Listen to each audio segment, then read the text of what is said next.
You know what it is by now. Your boy D-Hall47 all day, revisiting as much rugby league information as possible. Right now, we're up to the 1946 wooden spoon in the Australian Rugby League, and if you don't want to miss any vital rugby league information, you need to watch this video all the way till the end. And this is going to be a long one, but all the information is vital, like I said.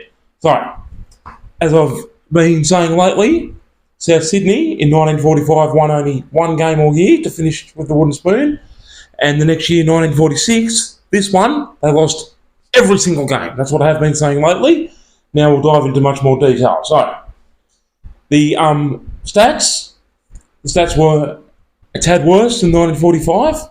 They were bad enough in 1945. I said in 1945, South had scored 144 points and conceded 350 for the season, for and against a horrible minus 206. Well, in 1946, they'd scored only 124 points this time and conceded 353 points. So the for and against minus 229. So even worse. Believe it or not, even worse. The top try and point scorers, slightly better. I said in 1945, South had two players, Clem Kennedy and Frank Curry, who both got 5 tries each for them in 1945, to be the leading try scorer with only 5 tries, which is bitterly disappointing. And I also said that the leading point scorer for South in 1945 was a player called Les Bell, who got 8 goals, 16 points, not in one game, 16 points for the whole season. And he was the leading point scorer with 16 points, which is absolutely horrible. This time, in 1946, the same player managed to be leading try and point scorer, and his name was Howard Hallett. And he ended up with 5 tries and 7 goals for a total of 29 points for them in the 1946 season, so slightly better then. But what wasn't better was the fact that they lost every single game this time. And I said already how the only game South won in 1945 was the round 7 game when they beat West 10-8, and then the last 7 games of the season in 1945 they'd lost all of those.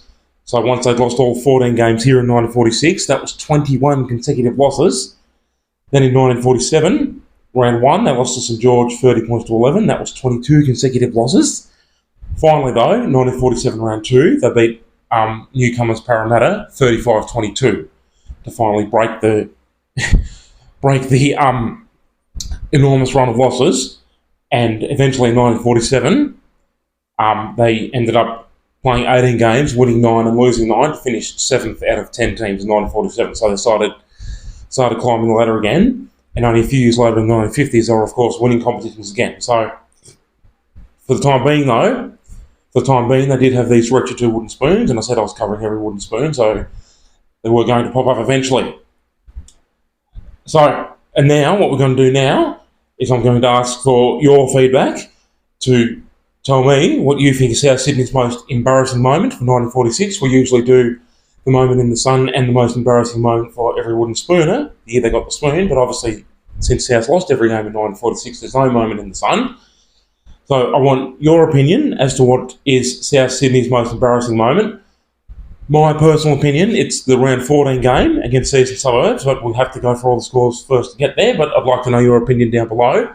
There are quite a few contenders though. There are quite a few contenders for most embarrassing moment. So all South Sydney scores in 1946. So round 1, got off from the wrong foot and lost to Newtown 32 points to 7. Round 2, lost to West 31-11. So things were pretty much pear-shaped already, conceding 30 points twice in a row. Remembering at the time tries were 3 points, that's why I've got odd number scorelines. So round 1, lost to Newtown 32-7. Round 2, lost to West 31-11. Round 3, lost to Norths 26-15. Round 4, a loss to Balmain 21 points to 5. Round 5, a loss to St George 27-14. Round 6, a loss to Canterbury 12-5. Then, here's one contender, what I think is a contender for most embarrassing moment, and it would have been agonising because it was against the arch enemies Eastern Suburbs. 1946 round 7, 1 point loss to Eastern Suburbs 15-14. But why is that so embarrassing? Because in that game, South scored 4 tries compared to East's 3 tries, and South still found a way to lose due to their poor goal kicking. In that game, East got 3 tries and 3 goals, which was 15 points, or 3-point tries. And although South got 4 tries, they only managed 1 goal to end up with 14 points compared to East 15. Another contender for most embarrassing moment, the next game, 1946 round 8, shut out, demolished, humiliated by Newtown, going down 38-0 to the Jets, or the Blue Bags as they were also called. Not a point. At least South did score a point in all the other 1946 losses. Round 9, this is another contender. This time, an excruciating 10 points to 5 loss to Western Suburbs. And that was so excruciating, even though it's only a small losing margin, the fact that South Sydney scored the only try in that game. So in this game, 1946 round 9, Howard Hallett, who I mentioned was their leading try and point scorer for the season, he actually scored the only try of that game and converted it, and that was South's 5 points.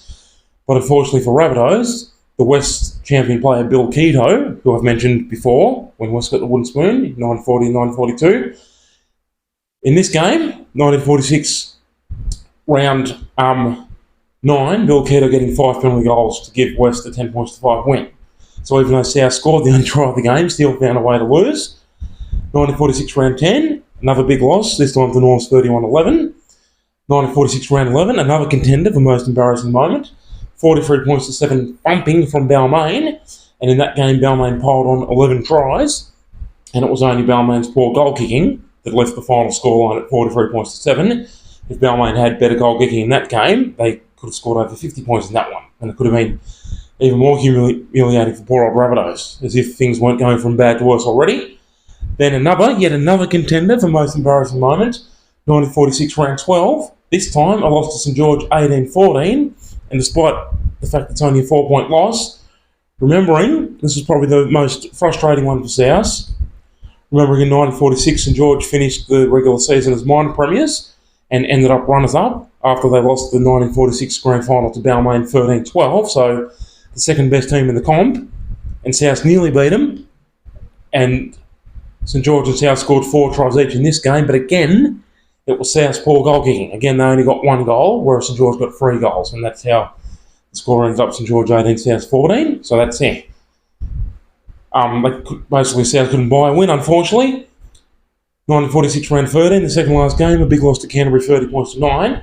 And in my opinion, the most embarrassing moment, 1946 round 14, 19 points to 7 loss to Eastern Suburbs, and it is only a 12-point margin, but because it's against East, because they'd lost twice in the same season to Eastern Suburbs, and those two are the most acrimonious arch rivals in rugby league, and probably in any sport anywhere in the world for that matter, because it was against East of all teams, and because it just signed off the season with not a single win all year.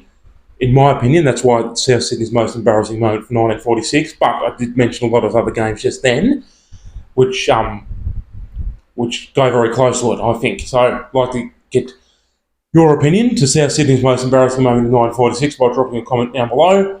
And if you're still here watching all the way till the very end, thank you so much for ongoing continued brutal support, and thank you even more so for not missing out any vital rugby league information. Your boy, all day, DL47, handling that business AM PM.